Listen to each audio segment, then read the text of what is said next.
بسم اللہ الرحمن الرحیم۔ ناظرین ذرا غور کریں، سوچیں، ایک چرہاوا لڑکا جسے کوئی بھی نہیں جانتا تھا، لیکن اللہ تعالیٰ نے اسے چنا اپنی وحی کے لیے۔ ذرا سوچیں، ایک ہاتھ میں گلے کی چھوٹی سی گوپھن اور سامنے ایک جابر بادشاہ کی فوج۔ کیا یہ ممکن ہے کہ ایک معمولی لڑکا دنیا کی سب سے بڑی طاقت کو شکست دے؟ جی ہاں، یہی معجزہ اللہ نے حضرت داؤد علیہ السلام کے ذریعے دکھایا۔ وہ چرواہے سے نبی بنے، نبی سے بادشاہ، اور بادشاہ سے زبور کی حامل عظیم پیغمبر۔ آئیے آج ہم سنتے ہیں ان کی زندگی کی کہانی، جو ایمان کو تازہ کر دے گی، دل کو رلا دے گی اور یقین دلا دے گی کہ اللہ جسے چاہے عزت دے اور جسے چاہے ذلت دے۔ حضرت داؤد علیہ السلام حضرت یعقوب علیہ السلام کی اولاد میں سے ہیں۔ آپ بنی اسرائیل کے قبیلہ یہودا سے تعلق رکھتے تھے۔ آپ کے والد کا نام یسع تھا۔ حضرت داؤد علیہ السلام اپنے بھائیوں میں سب سے چھوٹے تھے، اور چونکہ چھوٹے تھے اس لیے اکثر چراوے کا کام آپ کے سپرد کیا جاتا تھا۔ رات کی خاموشیوں میں وہ اپنی بکریوں کے ساتھ تنہائی میں اللہ کو یاد کرتے، دل سے دعائیں کرتے اور اپنی میٹھی آواز میں تسبیح پڑھتے۔ سبحان اللہ کہتے ہیں، جب داؤد اللہ کا نام لیتے تو پرندے آسمان سے اتر آتے، درخت جھومنے لگتے اور ہوا رک کر سننے لگتی۔ سبحان اللہ۔ اس وقت بنی اسرائیل پر ایک جابر بادشاہ جالوت مسلط تھا۔ جالوت ظالم، مغرور اور طاقتور تھا۔ اس کا قد لمبا، جسم مضبوط اور فوج ہزاروں میں تھی۔ بنی اسرائیل ڈرے ہوئے تھے، کوئی جالوت کا مقابلہ کرنے کی ہمت نہ رکھتا تھا۔ قرآن میں ذکر ہے، اور حضرت داؤد علیہ السلام نے جالوت کو قتل کیا، اور اللہ نے اسے بادشاہی اور حکمت عطا فرمائی اور اسے وہ کچھ سکھایا جو چاہا۔ حضرت داؤد علیہ السلام ابھی نوجوان تھے، لیکن ایمان سے بھرے ہوئے طالوت کی فوج میں شامل ہوئے۔ جب جالوت کا مقابلہ کرنے کا وقت آیا تو کوئی آگے نہ بڑھا، لیکن حضرت داؤد علیہ السلام آگے آئے۔ حضرت داؤد علیہ السلام نے اللہ پر بھروسہ کیا اور اپنی گوپن میں ایک کنکری ڈالی۔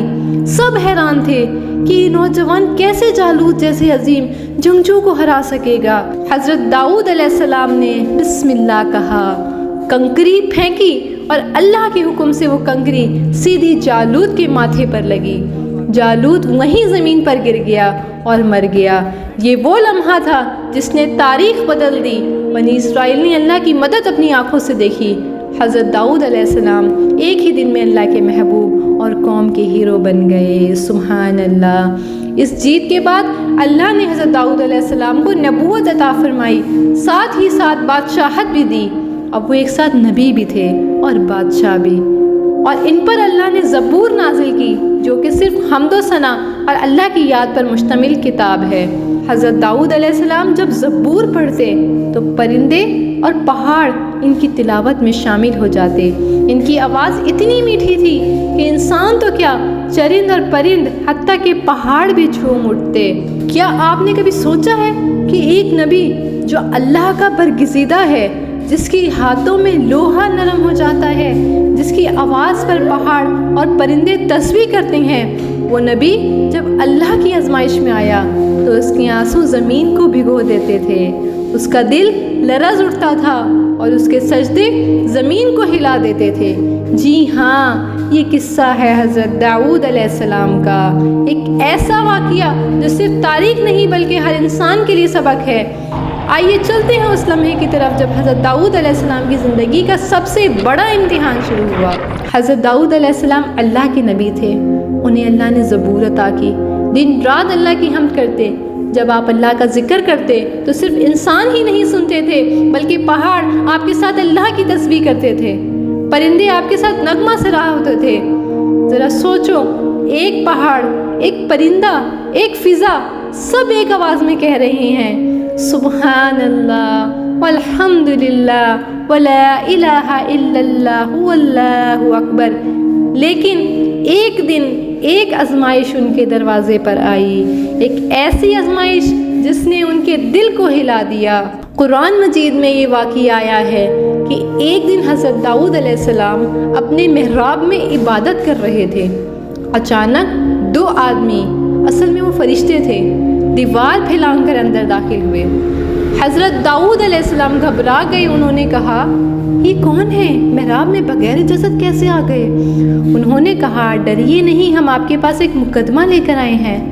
پہلا شخص بولا یہ میرا بھائی ہے، اس کے پاس 99 دمبیاں ہیں اور میرے پاس صرف ایک، پھر بھی یہ چاہتا ہے کہ میری ایک یہ بھی لے لے اور یہ باتوں میں مجھے دبا لیتا ہے۔ حضرت داؤد علیہ السلام نے فوراً کہا یقیناً اس نے تم پر ظلم کیا ہے، تمہاری ایک بکری اپنے 99 بکریوں میں شامل کرنے کا ارادہ رکھتا ہے۔ اکثر شریک کار ایک دوسرے پر زیادتی کرتے ہیں سوائے ان کے جو ایمان لائے اور نیک عمل کرتے ہیں، مگر وہ بہت کم ہیں۔ یہ جملہ ادا کرنے کے بعد حضرت داؤد علیہ السلام کو اچانک جھٹکا لگا۔ ان کے دل نے کہا اے داؤد، تم نے ایک فریق کی بات سن کر فیصلہ دے دیا، تم نے دوسرے فریق کو موقع ہی نہیں دیا۔ اسی لمحے آپ کو احساس ہوا کہ یہ کوئی عام مقدمہ نہیں تھا، یہ اللہ کی طرف سے آزمائش تھی۔ یہ دو عام آدمی نہیں تھے بلکہ اللہ کے فرشتے تھے۔ حضرت داؤد علیہ السلام فوراً سجدے میں گر گئے، زمین ان کے آنسوؤں سے تر ہو گئی۔ قرآن کہتا ہے پھر اس نے اپنے رب سے مغفرت مانگی اور گر کر رکوع کرنے لگا اور رجوع کیا۔ حضرت داؤد علیہ السلام نے اللہ سے ایسا رو رو کر استغفار کیا کہ 40 دن تک سجدے سے سر نہ اٹھایا، راتوں کو روتے، دن میں روزہ رکھتے، یہاں تک کہ ان کی آنسوؤں سے زمین پر گھاس اگ گئی۔ ذرا سوچیں، وہ داؤد علیہ السلام جنہیں اللہ نے نبی بنایا، بادشاہت عطا کی، لوہے کو ان کے ہاتھ میں نرم کر دیا، وہ داؤد بھی اللہ کی بارگاہ میں ایسے روتے تھے جیسے ایک گنہگار رو رہا ہے۔ اگر ایک نبی اللہ کے سامنے اتنے عاجز ہیں تو ہم اور آپ کیا ہیں؟ ہم جو دن رات غلطیاں کرتے ہیں اور پھر توبہ بھی نہیں کرتے، اور کیسے ہم اپنی زندگی بسر کر رہے ہیں؟ کیا ہم نے سوچا ہے کبھی اس کے بارے میں کہ ہم کہاں جا رہے ہیں؟ اللہ نے حضرت داؤد علیہ السلام کو معاف کر دیا، لیکن یہ واقعہ قیامت تک انسانوں کو سبق دیتا رہا۔ فیصلہ ہمیشہ دونوں فریق کا سنے بغیر نہ کرو، طاقتور ہو یا نبی، سب کو اللہ کے سامنے جھکنا پڑتا ہے۔ اللہ کے مقرب بھی خطا سے محفوظ نہیں، مگر دونوں میں ڈفرنس یہ ہے کہ وہ فوراً توبہ کرتے ہیں۔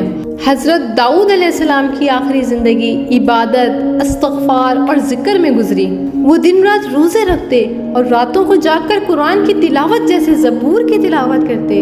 ان کے سجدوں کی کثرت نے ان کی پیشانی پر نشان ڈال دیے تھے۔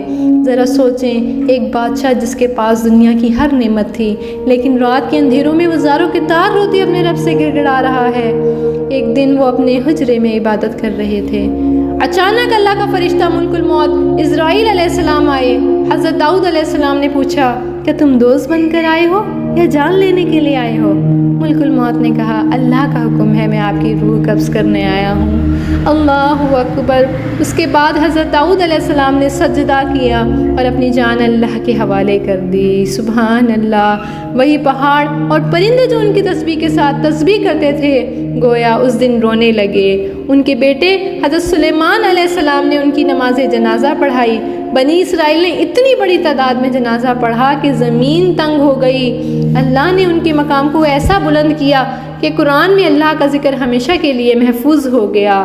اللہ تعالیٰ فرماتے ہیں اور یاد کرو ہمارے بندے داؤد کو، قوت والے کو، بے شک وہ اللہ کی طرف بہت رجوع کرنے والے تھے۔ ذرا سوچیں، ایک بادشاہ، ایک نبی، ایک عظیم مجاہد جب اس دنیا سے گیا تو صرف اللہ کی یاد اور سجدے کے ساتھ گیا۔ آج ہم کہاں کھڑے ہیں؟ ہماری راتیں کس میں گزرتی ہیں؟ ہم اپنے رب کو کتنا یاد کرتے ہیں؟ یہ ہر بندے کو اپنے آپ سے سوال کرنا چاہیے۔ کیا ہم چاہتے ہیں کہ ہماری موت بھی حضرت داؤد علیہ السلام کی طرح ایمان پر ہو؟